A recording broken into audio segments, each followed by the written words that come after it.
Солнце пламя, луна и рассвет по-своему, и сладостные звезды, и силы небесные поколеблются, тогда явится знамение Сына Божия на небе.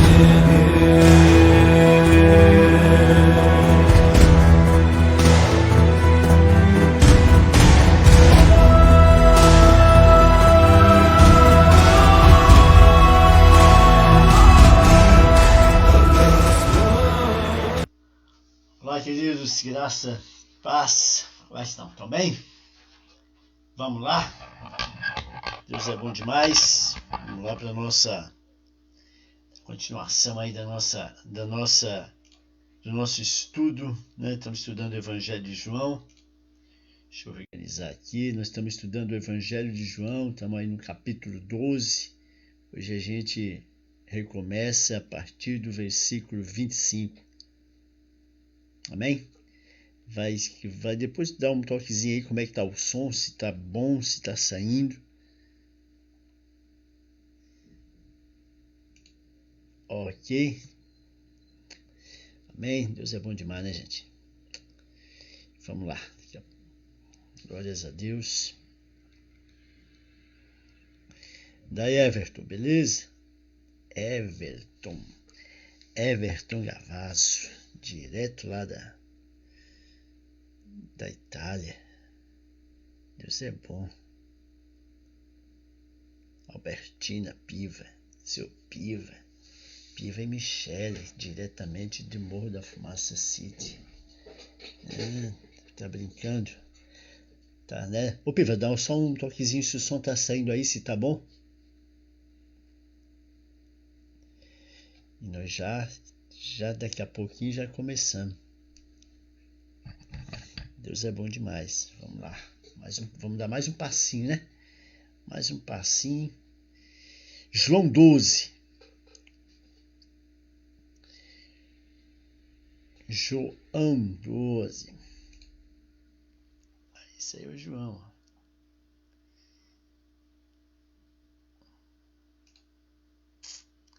João 12. Já vamos começar.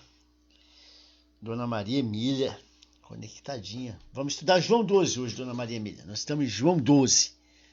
Pega aí, ó, papelzinho na mão, caderninho, bibliazinha e vamos continuar. Nós estamos em João 12.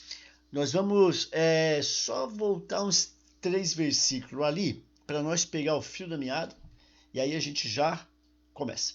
Vamos orar então? Pai, nós oramos em nome de Jesus, colocamos diante do Senhor mais essa noite de estudo. Pai, que o Senhor venha, Deus, com teu amor, cuidar, Senhor amado, nos trazer revelação. Pai, nos trazer, Deus amado, esse desejo, esse amor pela palavra, esse amor por conhecer o Senhor, possa revelar, meu Pai amado, em nossos corações a tua vontade e o teu querer. Nós somos gratos, Deus, em nome de Jesus, por mais essa oportunidade de estarmos aqui estudando a tua santa palavra. Amém. Aleluia.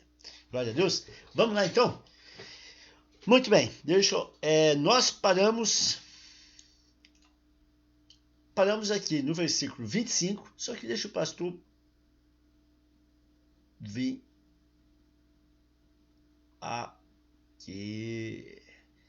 aqui, ó, versículo 22. Amém? Abre a tua Bíblia aí no versículo 22 de João 12, 22. Então, o que está acontecendo aí, né? Jesus está entrando, né? Entrando em Jerusalém. Estamos aí na semana, né? Na semana da crucificação. E Jesus está entrando na cidade de Jerusalém aí, justamente, né? São os últimos dias dele na terra, né? E aí nós falamos já sobre essa entrada triunfal. E agora, eu queria parar justamente aí nesse versículo 12. Por quê? Porque aí é uma virada de chave daqui na história. Por quê? Quando Jesus estava entrando, né, ali nessa entrada triunfal, entrando em Jerusalém, vieram os gregos. A palavra diz lá no versículo 21, que diz assim, ó, deixa eu ver aqui, Ó, versículo, deixa eu só ver aqui, ó, versículo 20. Tá vendo? É uma viradinha de chave, só quero pegar assim rapidinho para nós. Quando o versículo 20 do capítulo 12 diz assim, ó: ora, entre os que subiram para adorar durante a festa, havia alguns gregos, né? Havia alguns gregos. Quando o apóstolo João falou assim, havia alguns gregos, não literalmente que havia, era só gregos que havia, entende? Gregos da Grécia, não só isso. Mas ele chamou de gregos, né? Quando tu vai estudar ali a palavra, né? O que João quis dizer com gregos, ele quis dizer gregos, os gregos, evidentemente, mas também, né, aqueles que não eram fariseus, que não eram os gentios, né, aqueles que eram judeus, porém judeus da diáspora, né, judeus da dispersão, que porém não estava, por eles ser da dispersão, eles não estavam sob a aliança, né? A aliança daquela época dos fariseus, a aliança da religião, a aliança judaica.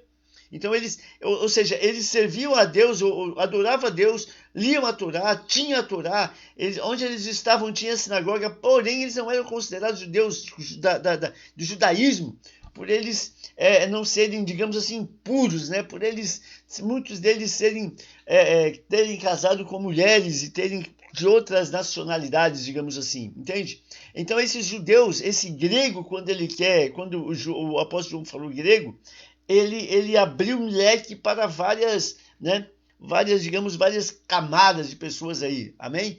Os gregos, os judeus da diáspora, aqueles gentios que nem judeus eram, ou seja, mais que tinha ali já aliançado ao Deus de Israel. E na época de Páscoa todos afluíam, né?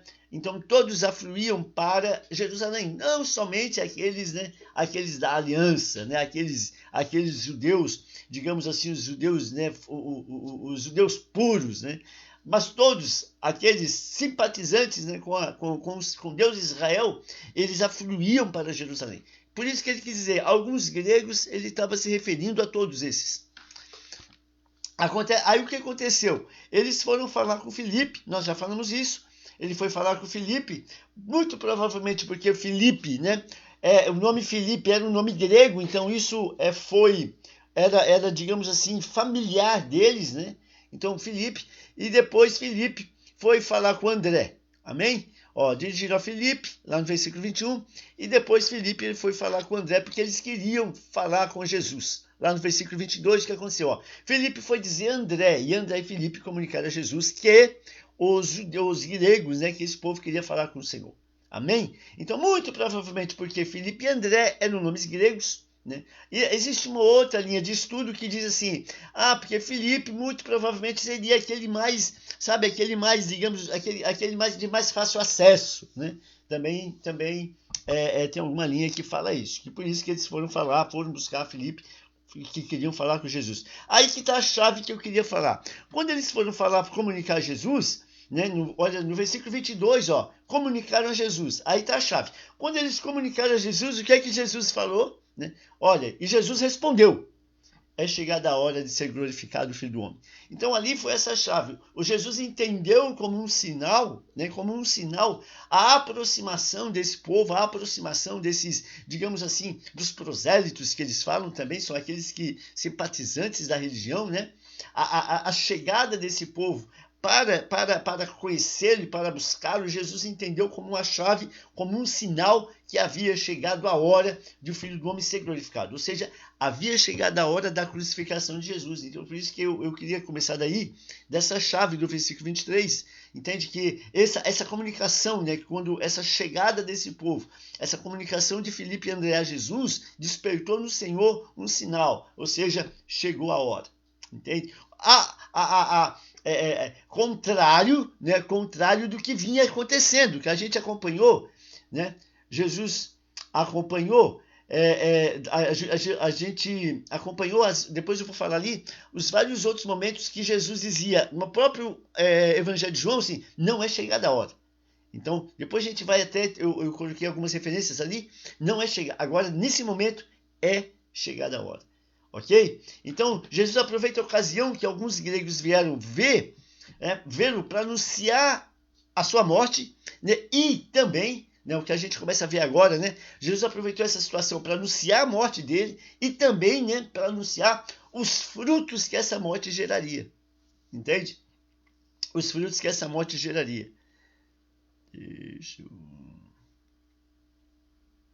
Os frutos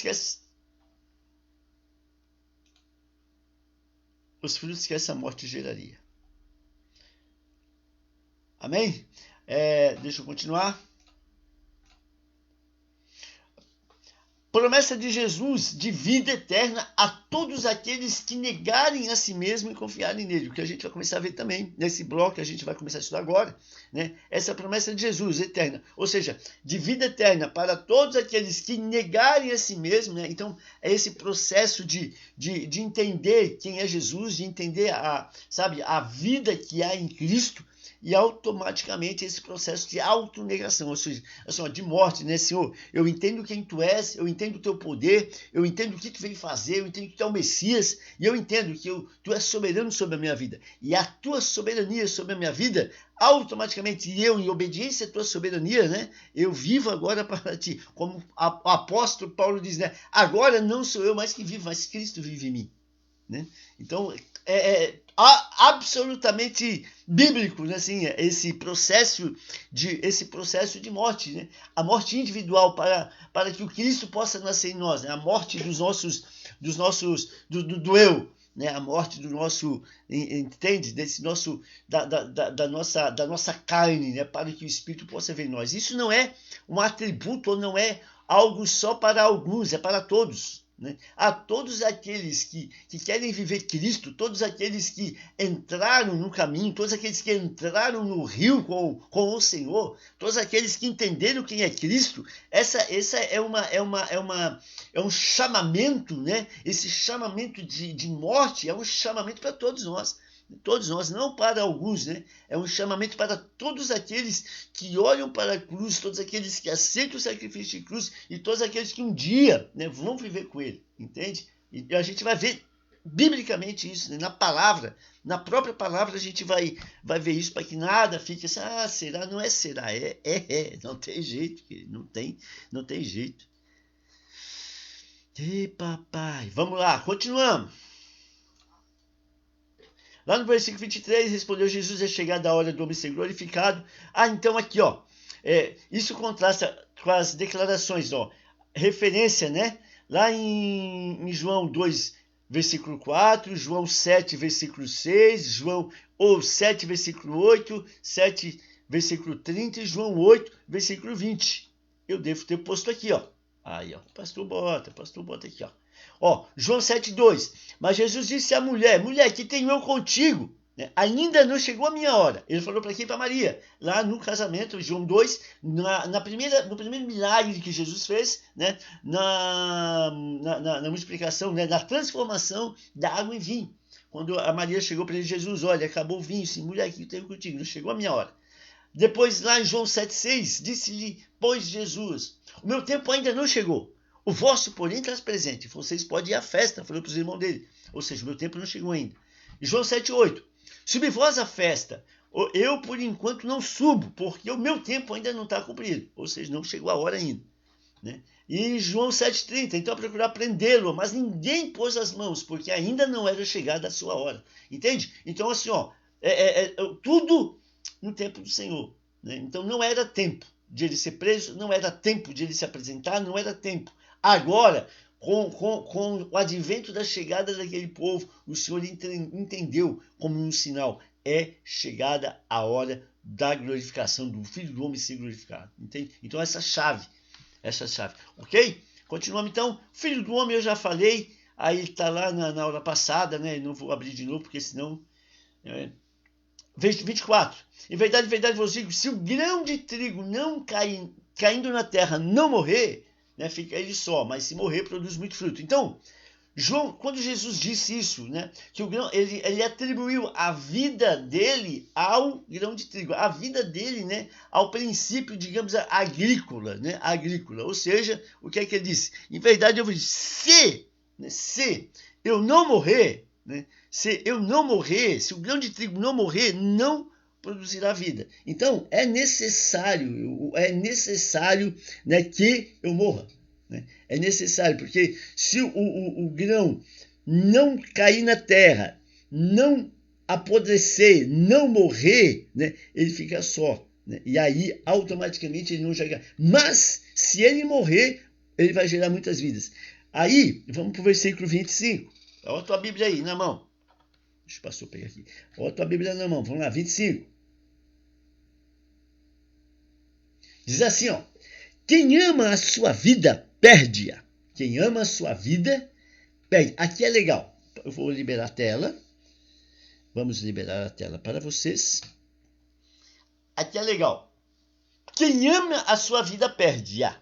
Mas aquele que a odeia, a sua vida neste mundo, preservá-la-á para a vida eterna. Interessante que, né? Olha só, né? Eu já ouvi ministração desse odeia, né? Esse odeia. Eu já ouvi ministração que esse odeia que tu não tem que ter amor na vida. Eu já vi isso, eu já vi. Mas é a palavra, né? Esse odeia aí que o cara pega essa palavra, pega esse versículo e só tu tem que largar tudo por Jesus, tu tem que fazer tudo. Entende? Mas olha só, vamos lá. Vamos em parte, né?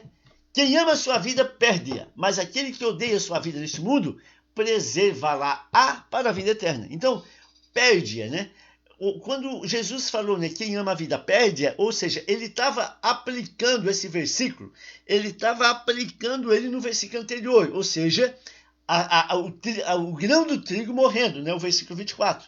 Então, ele aplica essa imagem, né, do versículo, essa imagem, a imagem do versículo anterior, né, de vida. Ou seja, a mensagem é, aquele seguidor de Yeshua necessariamente precisa morrer para que frutos nasçam dessa morte, entende? Isso ele estava dizendo para os discípulos, né, que todos os discípulos foram mortos, exceto João, para os discípulos e para os seguidores de Yeshua, para todos os seguidores de Jesus. É claro, então assim, a mensagem é, né? Ou seja, a mensagem é, morre para que a tua morte gere vidas.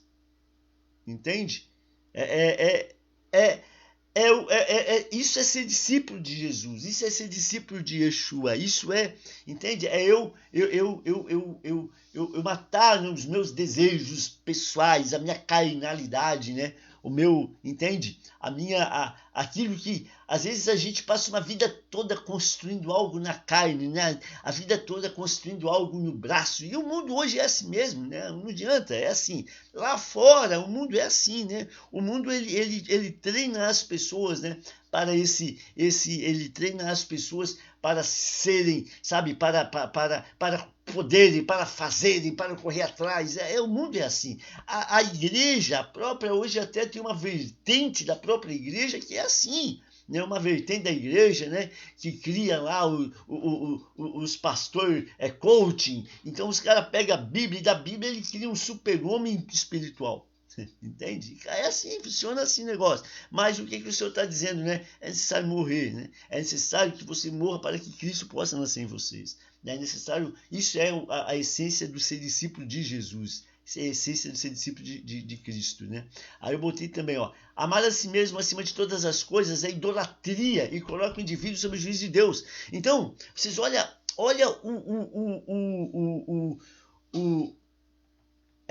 a armadilha, né? A armadilha, né, que existe nessa teologia, né? Essa teologia da prosperidade, essa teologia humanista, essa teologia, né, moderna, né? Essa teologia, sabe, contemporânea, né? Onde faz assim essa canonização do homem, né? Canoniza o homem como o ser central das coisas, entende? Como isso é diabólico, né? Processo é uma armadilha diabólica, porque, né? Na verdade, se tu entrar nessa linha, né? É claro que é bom, né? Eu tô com uma pessoa aí que eu tô acompanhando ele, né? Assim, eu vejo que ele entrou nessa linha. Ele possui já sabe? Como a riqueza vinda de Salomão, o Salomão poderoso, como ser Jesus, o maior líder que já existiu, como ser rico, não sei o quê, os 10 passos. Eu vejo que ele entrou nessa linha. Cara, é uma linha que é boa, porque é uma linha que não quer, né, ser o cara. É bom demais, não é verdade? Então é uma linha, se tu não cuidar, tu acaba te envolvendo nesse negócio e é diabólico, porque tu perde a essência do ser humano. Né? Ou seja, o teu foco é fazer, teu foco é produzir, o teu foco é ser, e tu vai atrás daquilo de uma maneira frenética e tu esquece, né? Tu esquece de um Deus que te dá vida, de um Deus que te derrama amor, de um Deus, entende, que faz que tu tenha que olhar para o teu próximo, né? Um Deus que te faz que tu precise, né, que tu é mordomo das coisas que tu tem. Isso para os caras, isso não existe, né? Tu entende? Então, por isso que ele falou, né, que nos últimos dias, até os escolhidos serão enganados. Porque é Bíblia, os caras pegam a Bíblia e fazem uma doutrina em cima da Bíblia. Até escolhidos. Então, por isso que nada melhor do que um joelho no chão. Mas não é um joelho no chão, é um joelho, sabe, em conexão com o Senhor, para que Ele nos dê clareza, né? Clareza. E está claro aqui, ó, quem ama a sua vida perde. Ou seja, perde, mas aquele que odeia a sua vida, aí... O que é esse odeia? Que é um fato, né? O que é esse odeia? Esse odeia a sua vida, né? Não trata de odiar a minha vida, de odiar, não, é isso. Está escrito odeia, né? Está escrito odeia, tá? No português, a tradução tá odeia. Só que lá, quando foi escrito e traduzido, né? Esse odeia, ele é uma... Aí eu coloquei aqui, ó, para mim não perder o... Ó, trata-se de uma expressão idiomática semítica, né? A dona Maria Emília vai saber o que eu estou falando, a expressão idiomática, né? Eu até fui atrás. O que é esse odeia a sua vida? Isso trata, é uma expressão idiomática, né? Semítica. Então, a expressão idiomática, o que é, né? Ó, botei ali, ó. É um conjunto de palavras que, quando usada junta, assumem um significado diferente do que teriam se fossem usadas separadamente, entendeu? Então aqui é uma expressão idiomática, odeia a sua vida, né? É uma expressão idiomática. E semítica é porque ela vem de sem, né? Então é uma expressão idiomática usada na época, semítica, que vem de sem, filho de Noé. Mas ela não significa esse odiar de ter ódio na vida. Aí uma referência bíblica que a gente pode dar uma referência bíblica que a gente pode dar uma... Deixa o pastor... Uma referência bíblica, né? Tá aqui, ó. Eu falei, mas a tela não estava liberada, né? Tá aqui no ladinho. Tá vendo, ó? O que é a referência, a expressão idiomática. Tá aqui, ó. Idiomática. Né? Um conjunto de palavras que, quando usada junta, assume um significado diferente do que teriam quando se usado separadamente. Então, esse odiar não é um odiar de ódio, é uma expressão. E eu já ouvi esse odiar, né, como odiar de ódio. Não, é uma expressão idiomática e semítica. É lá, né, vem de sem, filho, né, vem de sem, filho de Noé. Olha só, ela traz uma conotação de preferência. O oposto do pecado de bajular a si mesmo. Então, o bajular a si mesmo é um pecado. Mas o que é essa expressão? É o oposto desse pecado. É eu não bajular a mim mesmo. Entende? Eu não bajular a mim mesmo. Ou seja, a preferência da minha vida eu vou dar ao Senhor. Não que eu vou odiar a minha vida, mas a preferência dos meus pensamentos, dos meus atos, né? A proeminência das coisas é do Senhor. Entende? É do Senhor. Ele é o proeminente, ele é o foco, ele é o centro, ele é o balizador de todas as coisas. Isso aí que significa esse odiar, não odiar de ódio. Aí tem aqui, ó, uma referência bíblica lá no Romanos 9,13. Está escrito assim, ó, nas palavras, está escrito, ó, amei Jacó, porém rejeitei Esaú. Está escrito assim, amei Jacó, porém rejeitei Esaú. Então, esse amei Jacó e rejeitei Esaú refere-se às ações, né, de Israel e de Edom. A linguagem de amor e ódio enfatiza a preferência de um sobre o outro. E não o ódio literal. Entende? Então, quando eu amei Jacó e rejeitei, esse rejeitei, ele não é rejeitar de ódio, mas ele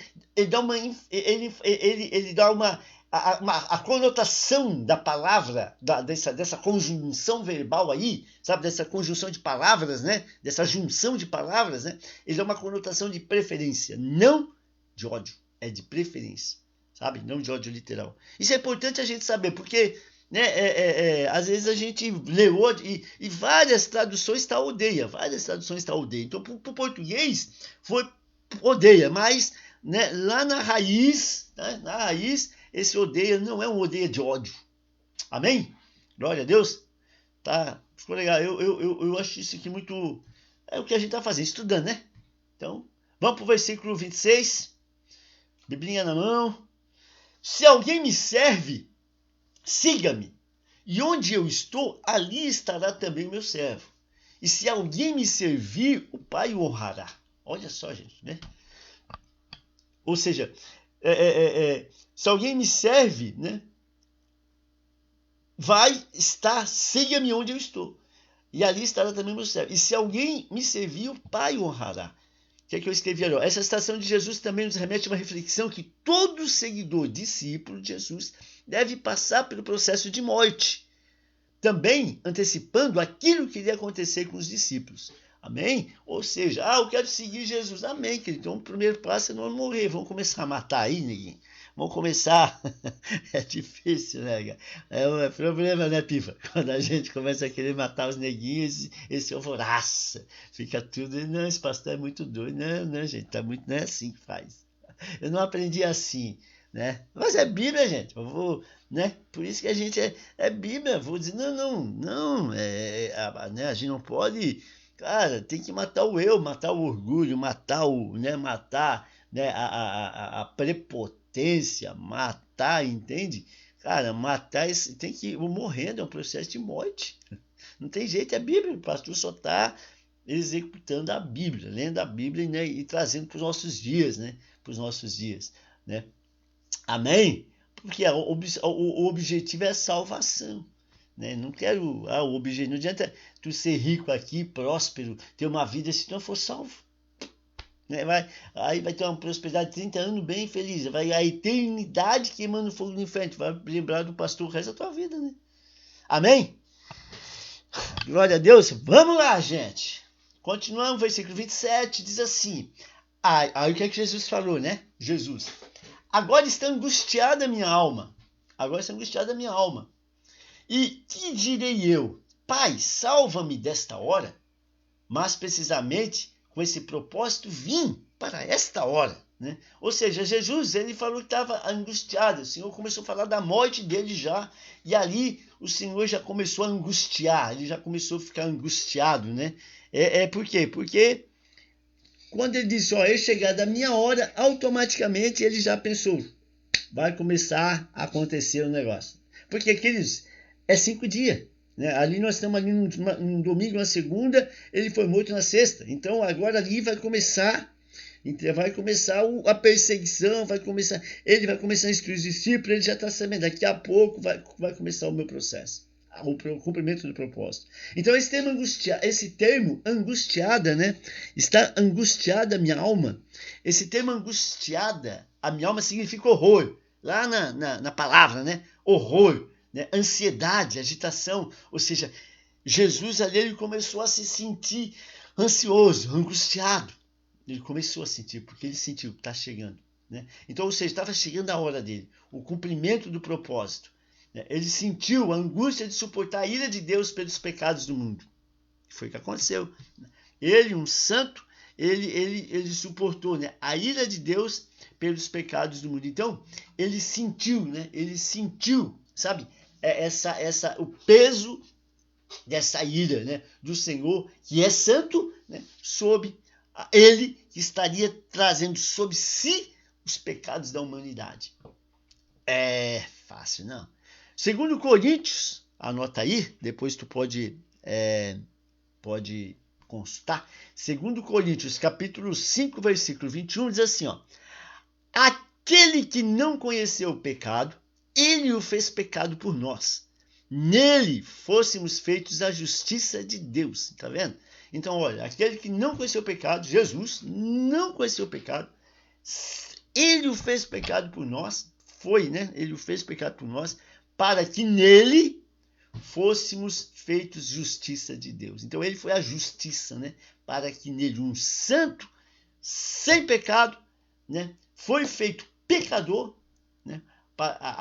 Isaías fala, né?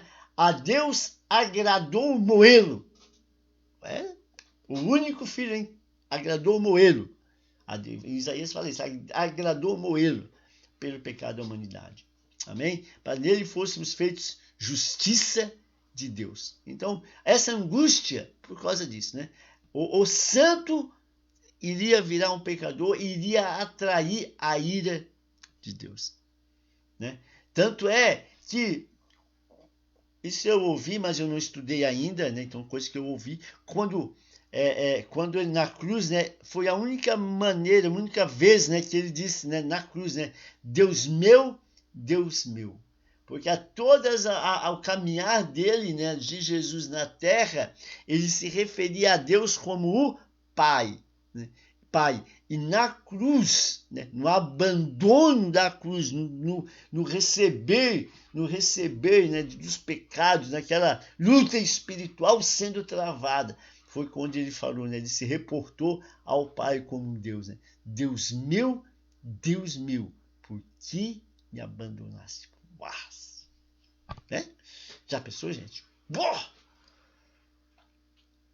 É doido. Vamos lá, versículo 28. Pai, mas ele falou, né? Pai, olha só, glorifica o teu nome. Então veio olha como uma alma angustiada, né? Como ele estava angustiado, né? Ó, agora está angustiada a minha alma. Eu estou horrorizado, eu estou agitado, eu estou ansioso, porque está chegando a minha hora. Mas né, o que eu vou dizer? Aí o que ele falou para ele? Pai, glorifica o teu nome. Então veio uma voz do céu. Eu já o glorifiquei e ainda o glorificarei. Amém? Essa voz do céu, né? Essa voz do céu, o Senhor Deus falou com Jesus. Essa foi a terceira vez. Ele falou com Jesus também. Uma referência bíblica que tu pode ter aí é Mateus 3, versículo 17, que diz assim, ó, uma voz do céu disse, este é meu filho amado e nele, né, que me dá grande alegria. Tem algumas traduções que dizem, esse é meu filho amado e nele me comprazo. Esse é meu filho amado e nele tenho prazer. Né? Mas a verdade é, esse é meu filho amado, foi quando isso foi no batismo. Jesus batizou, o céu abriu, uma voz desceu e disse, esse é meu filho amado e nele, né, eu tenho alegria. Outra vez que ouviu essa abrir do céu a voz do Pai foi em Mateus 17:5, quando na transfiguração, né, quando o céu abriu, e aí na transfiguração estava lá Elias, Moisés, Jesus, né? E aí o céu abriu, né, e disse, né, enquanto ele ainda falava, uma nuvem brilhante os cobriu, e uma voz que vinha da nuvem disse, este é meu filho amado, que me dá grande alegria, ouçam-no. Então essa aí foi a terceira vez que o céu abriu, né, e ouviu a voz do céu. Esse é meu, eu já o glorifiquei, eu ainda o glorificarei. Então ouviu uma voz do céu, e aí a gente vai na sequência. Versículo 29. A multidão, pois que ali estava, tendo ouvido a voz, né, porque ouviram uma voz, dizia ter havido um trovão. Outros diziam, foi um anjo que falou. Então, aqui o que acontece, né? Eles ouviram a voz, e aí eles, mas o que aconteceu? Uns disseram, não foi um trovão, outros não foi um anjo. Então eles estavam tentando entender o que estava acontecendo naquele momento.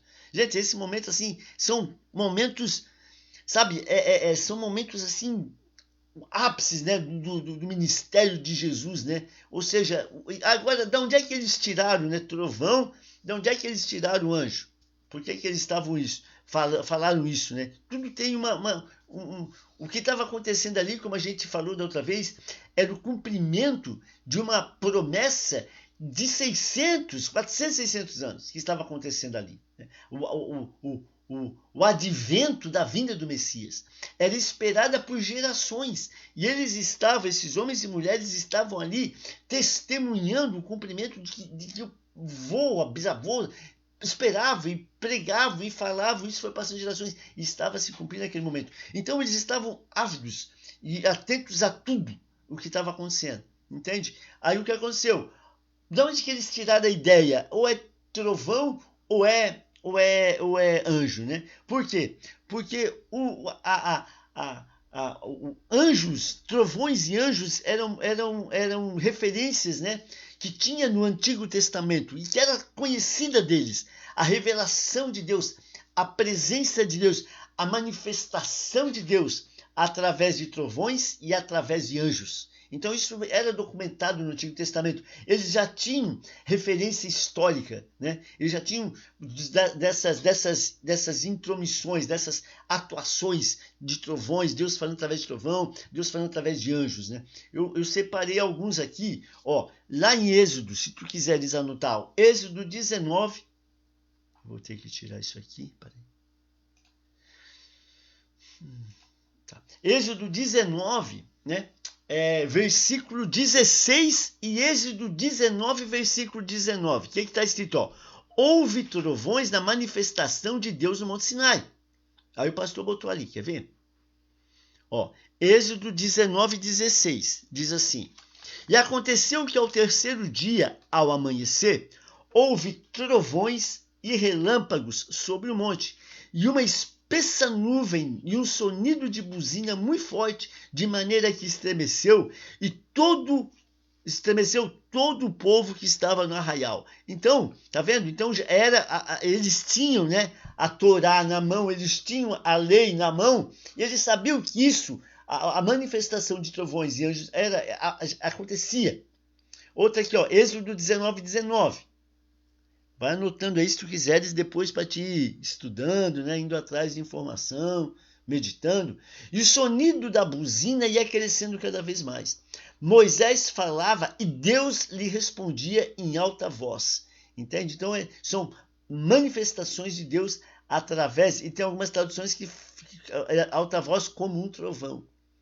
São manifestações de Deus através do trovão. Aí, como som de trovão. Um anjo falou com Agar, a experiência, né, o conhecimento que eles tinham da manifestação de anjos. Ele falou com Agar, né, lá em Gênesis 21, 17, que diz assim, ó, e ouviu Deus a voz do menino, e bradou o anjo de Deus a Agar, desde o céu, e disse, que tens, Agar? Não temas, porque Deus ouviu a voz do menino desde o lugar onde está. Então, ou seja, um anjo aparecendo para Agar, né, e falando com Agar. Eu acho que tem uma outra de anjo também. Um anjo falou com Abraão, 22:11. Mas o anjo do Senhor lhe bradou desde o céu e disse, Abraão, Abraão. E ele disse, eis-me aqui. Né? Então essas referências que eles tinham da manifestação angelical na terra. Então anjos, né, eles estão a serviço do Senhor. Moisés, Atos 7,38, diz assim, este é o que esteve entre a congregação no deserto, como um anjo que lhe falava no Monte Sinai, e com os nossos pais, o qual recebeu as palavras de vida para nos dar. Então também fala que Moisés também esteve, né, com um anjo no deserto. Além disso, tem 2 Reis, capítulo 1, versículo 17, que você pode depois consultar, né? 1 Reis, capítulo 1, 17, e também Daniel, capítulo 10, versículo 4 e 11. Você também pode aí, né, buscar informação, estudar, ler. Esse Daniel, capítulo 10, é um texto muito conhecido, muito legal, porque fala que Daniel, ele teve uma revelação de algo ruim, né, que iria acontecer com o povo de Israel. Daniel se pôs em oração e depois de 3 semanas, né, 3 semanas aparecia um anjo para ele. O anjo disse assim: olha, Daniel, desde o primeiro dia que tu te poste a buscar o Senhor, eu já saí em resposta. Só que eu fiquei 21 dias lutando contra o principado da Pérsia, até que veio o anjo Miguel, me ajudou, digamos assim, e eu pude vir aqui te atender. Olha só,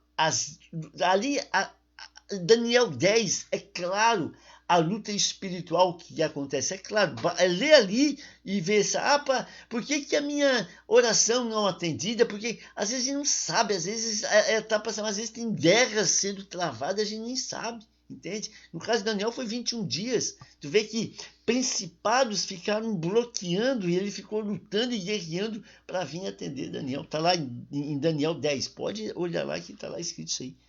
Até que um anjo veio, né, depois de Miguel chegar, e o anjo veio para atender Daniel. Amém? É fantástico. Então são o quê? São referências que eles sabiam, né? São referências, entende?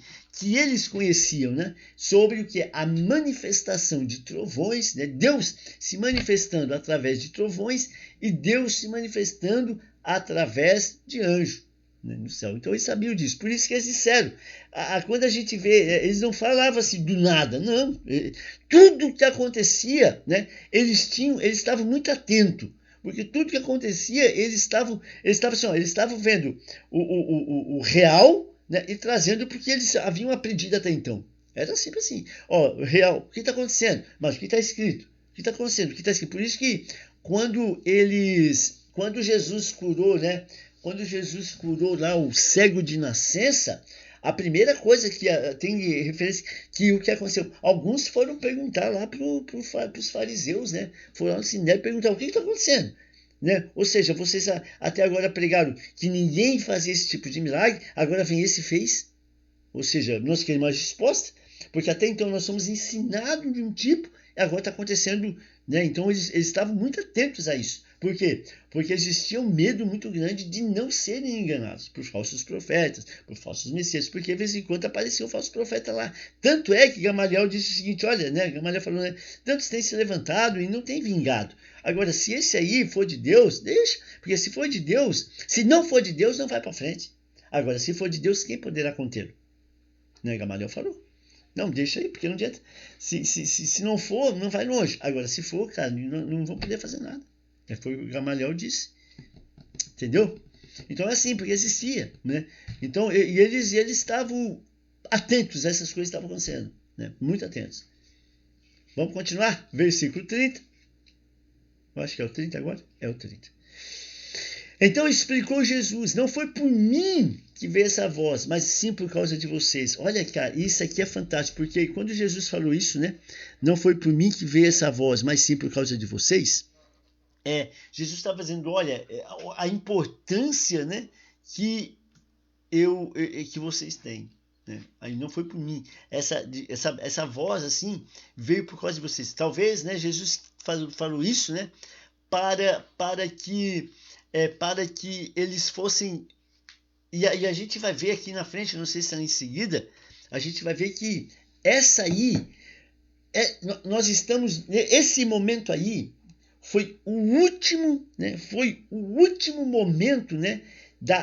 Digamos assim, foi da manifestação pública de Jesus, né? Na tentativa de converter o coração desse povo judeu. Esses momentos. É o último assim, tá? Ou seja, Jesus ele andou, fazia sinais, fazia maravilha e vinha e falava, eu sou a luz, eu sou a água, eu sou... Jesus e curava e para atrair a atenção, para atrair, eu sou Messias, creio em mim, né? Creio em mim, sabe? Para fazer isso. E aí ele ficou o ministério dele fazendo isso, 3 anos e pouco. Agora aí é a última, digamos assim, sabe? A última fase, é a última parte é a última tentativa dele, né, de ele estar fazendo assim, olha, ou vocês crê, porque daqui a pouco acabou, né? Tu entendeu? Só, né, aí depois com o Espírito Santo, aí muitos creram, tal, né, como foi a pregação de Pedro, né, 3.000 almas se converteram, mas assim, com Jesus, né, era a última tentativa dele, dessas pessoas crerem, né, crerem no Senhor. Amém? Glória a Deus. Vamos lá. Ok, continuamos, versículo 31.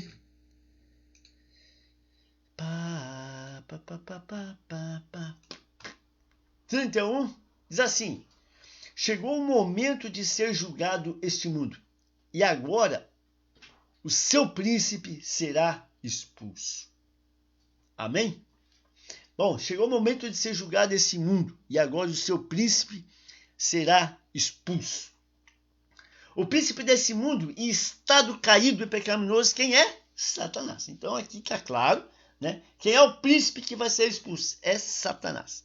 Esse mundo caído, o príncipe que está sendo expulso é Satanás. Biblicamente, João 14:30, pode anotar lá, João 14:30, diz assim: já não falarei muito convosco, porque aí vem o príncipe do mundo e ele nada tem de mim. Amém? Já não falarei muito convosco, porque vem o príncipe do mundo e ele nada tem de mim. Jesus está dizendo que o príncipe do mundo é o inimigo, é Satanás. 1 João, carta de 1 João, capítulo 5, versículo 19, diz assim: sabemos que somos de Deus e que o mundo inteiro jaz no maligno. João 16, versículo 8 e 11, diz assim: quando ele vier, convencerá o mundo do pecado, da justiça e do juízo. Do pecado, porque não crê em mim. Da justiça, porque vou para o Pai e não me vereis mais. E do juízo, porque o príncipe deste mundo já está julgado. Aleluia. Amém? Então, assim, claramente, o príncipe será expulso é Satanás. Chegou o momento de ser julgado a este mundo e agora o príncipe será expulso. Agora na cruz, o diabo seria expulso, derrotado de modo decisivo. Por isso que nós temos que ter isso claro, né? Nós fomos lavados e remidos pelo sangue do Cordeiro.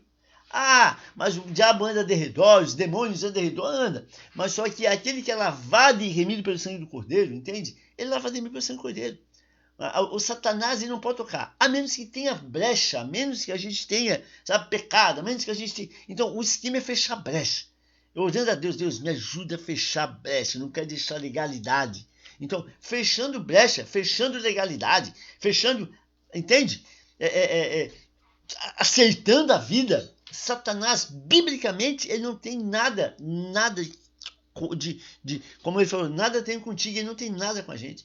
Ou seja, ele tem algo conosco quando ele encontra alguma similaridade, né? Assim, quando a gente alguma similaridade com alguns atos que a gente faz, algumas coisas que a gente faz, ou seja, algumas coisas que ele, né? Algumas vezes que damos voz a ele, ouvidos a ele, aí isso vai criando um perdão não liberado, às vezes uma ferida não cicatrizada que fica lá sangrando e ele se alimenta de sangue, às vezes um pecado oculto, às vezes, tem tantas coisas, mas isso, o que acontece é fechar brecha, fechando brecha, sabe? E o Senhor nos orienta, o Senhor, né, nos dá discernimento. Às vezes na igreja, né, às vezes a gente tem discernimento ao conversar com alguém que vem abrir o coração, que vem falar, né? O Senhor nos dá discernimento, não, então faz isso, e que tu vai, sabe? E é Deus, né? Às vezes a gente tem, mas que sabe o que ele é. Não, é sábio não, é discernimento de Deus, né? É Deus dá discernimento, entendeu? Né? É sabedoria humana, é Deus que se não é Deus nos dá essa, né? Cara, é Deus, entendeu? É Deus, é só o Senhor, né? Então por isso, tá? Por isso, o príncipe, biblicamente, será expulso. Ou seja, a cruz venceu o inimigo, né? Agora na cruz o diabo seria expulso, derrotado. Mas ele lhes disse: eu via Satanás caindo como um relâmpago. Está lá em Lucas 10:18. Colossenses capítulo 2. Anota lá se tu quiseres. Colossenses 2, capítulo 14 e 15. Diz assim. Colossenses 2, 14 e 15.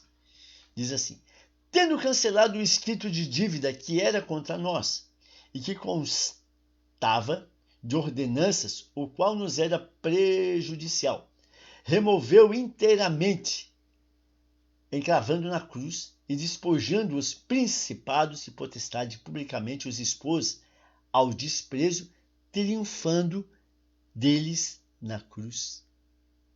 Entendeu? Colossenses 2, 14 e 15. Tendo cancelado o escrito de dívida. Amém? Glória a Deus. Escrito de dívida. Então, tinha uma dívida, pecado original. Então, Jesus que cancelou o escrito de dívida, que era contra nós e que constava as ordenanças, o qual nos era prejudicial. O que ele fez? Removeu inteiramente, encravando na cruz e despojando os principais potestades. Então, ele pagou, né, cancelou o escrito de dívida, que constava lá as ordenanças contra nós.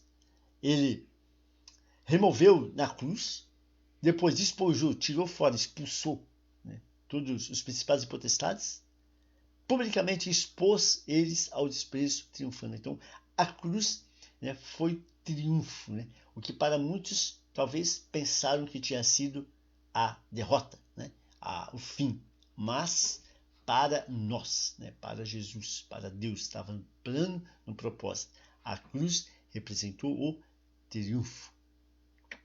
Triunfo da cruz. Amém? Triunfo. Colossenses 2, 14 e 15. Pode anotar aí, depois tu medita aí à noite, ora, e diz assim: ô Senhor, muito obrigado, porque o meu dívida que eu tinha com esse abelhudo, né, já foi paga, né? Não tem mais nada. Então sai daqui. Eu não tenho nada contigo. Isso é, né? Isso é. Né? Amém? Continuamos. A cruz simboliza a vitória sobre Satanás. Romanos, capítulo 16, versículo 20. Diz assim: E o Deus da paz em breve esmagará debaixo de vossos pés a Satanás.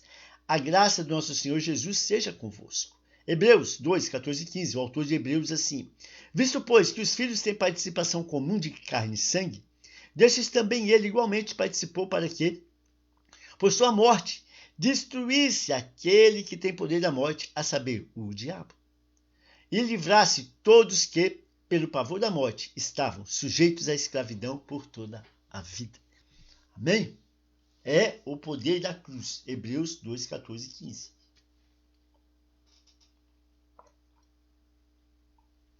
E livrasse todos aqueles que, pelo pavor da morte, estavam sujeitos à escravidão por toda a vida. Eu e você estava sujeito à escravidão, né? Estava sujeito. E aí a cruz, o que aconteceu? Nos livrou. A cruz nos libertou, né? Como ele falou, né? Ele levou cativo, né? A palavra diz, ele levou cativo, né? Ele levou o cativo e o cativeiro, né? Então Jesus, ele não só tirou o cativo, mas ele também levou o cativeiro. Então não tem como, né, de Satanás te amarrar mais, a menos que você permita.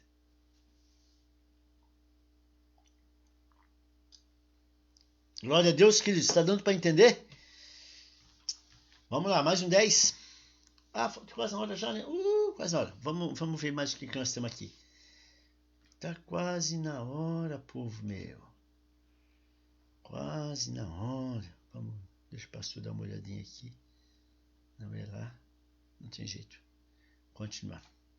Tá quase na hora. Vamos ver a próxima então. O que é que nós temos aqui? Versículo 32. Esse 30, vamos falar em 32 e a gente encerra com esse livro 32, que o 32 também nos dá uma clareza muito legal aqui sobre... Olha só, o que ele falou, Jesus, né? E quando for levantado da terra, atrairei todos a mim. Então, o que ele falou aqui? A cruz simboliza a vitória, deixa o pastor voltar. O 31, chegou o momento de ser julgado este mundo e agora o seu príncipe será expulso. Amém. Depois, 32.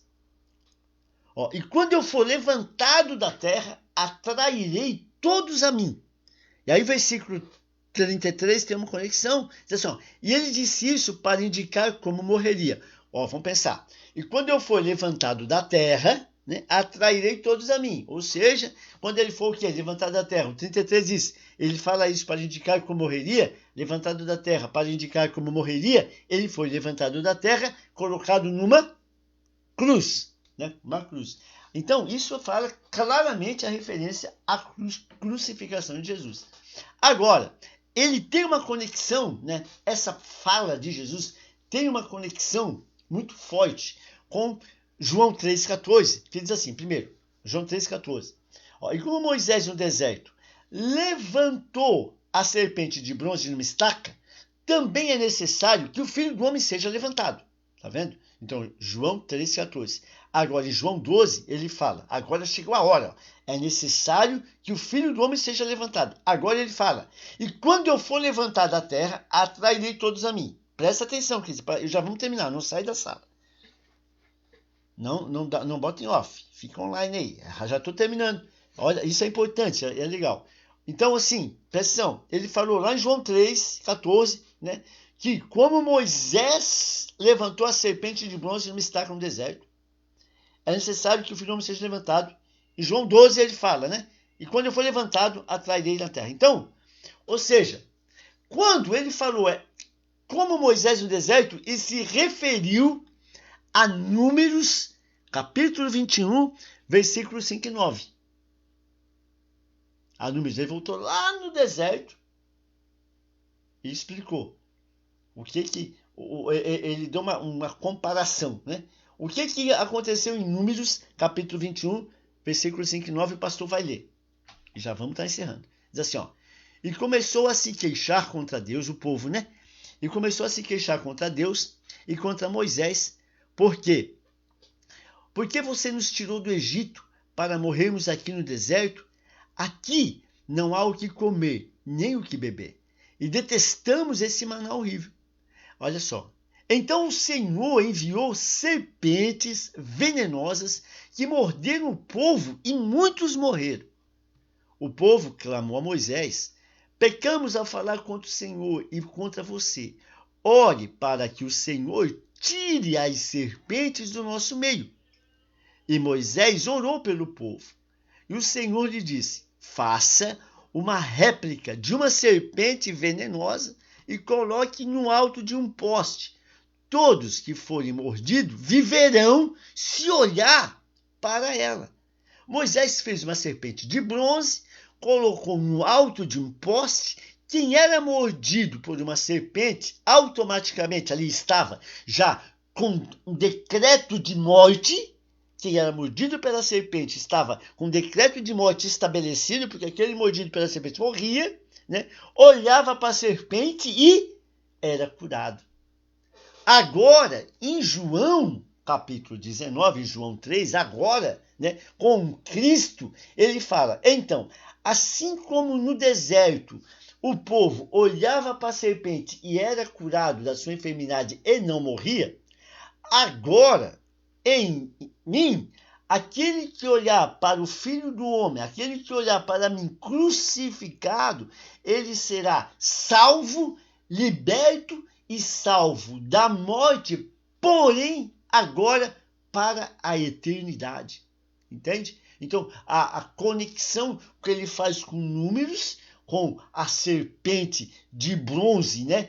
Que ao povo, ao olhar a serpente, era curado e não morria, para ele agora levantado na cruz e ao olhar para a cruz de Cristo, né? É curado, salvo e liberto. Entendeu? A conexão, porque eles tinham claramente todo a Torá na cabeça. Então eles entenderam perfeitamente o que ele estava dizendo. Ou seja, aquele povo lá olhava para a serpente de bronze e era curado. Aqui ele está dizendo, aquele que olhar para o filho pendurado numa cruz, no madeiro, olhar para cima, olhar, será o quê? Salvo, liberto e curado da morte. Agora sim, falando, né, espiritualmente e eternamente. Amém? Terminamos com isso, né? Mais uma sessão. E aí, na terça-feira que vem, a gente continua, se o nosso Senhor assim permitir, né? Com mais uma parte aí, continuamos a partir deste momento. Ok, queridos? Espero, né, novamente poder contribuir, poder, né, ajudá-los mais um pouquinho, né, a essa compreensão da palavra, ter passado algo, né, realmente, né, de importância, né, e que vocês possam ter aprendido um pouquinho mais nessa caminhada, né, dessa caminhada que a gente tem com o nosso Senhor. Amém, queridos? Então eu Agradeço a cada um que teve a paciência, né, de estar aí com a gente mais uma terça, né? Mais uma terça. E obrigado, e vamos orar. Meu Deus, eu oro em nome de Jesus, para que cada filho teu, Pai, seja de uma maneira sobrenatural tocado, né, e que seja realmente, né, a palavra revelada, a palavra que, né, permeie cada coração e que ela fique ali, na sementinha, germinando, gerando frutos, para que os seus filhos possam viver verdadeiramente aquilo que o Senhor tem, né, para a vida de cada um, aí em nome do nosso amado Jesus. Obrigado, Deus, por cada um, por cada filho teu. Somos gratos e nós terminamos essa terça aí com o nosso coração agradecido a Ti, te agradecendo pela tecnologia, te agradecendo, Deus, por não ter, né, travado nada, te agradecemos, Pai amado, por o Senhor nos dar essa condição, né, de termos uma internet, termos um equipamento e estarmos num país livre, né, onde podemos falar da Tua palavra, né, Pai, nós somos gratos por isso. Muito obrigado, Senhor.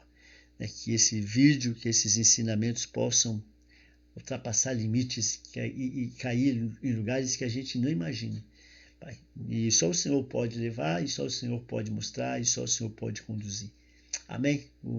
Que as pessoas possam conhecê-lo como o Senhor é. Em nome de Jesus. Amém, queridos? Deus abençoe a todos. Fiquem na paz de Jesus. Beijo.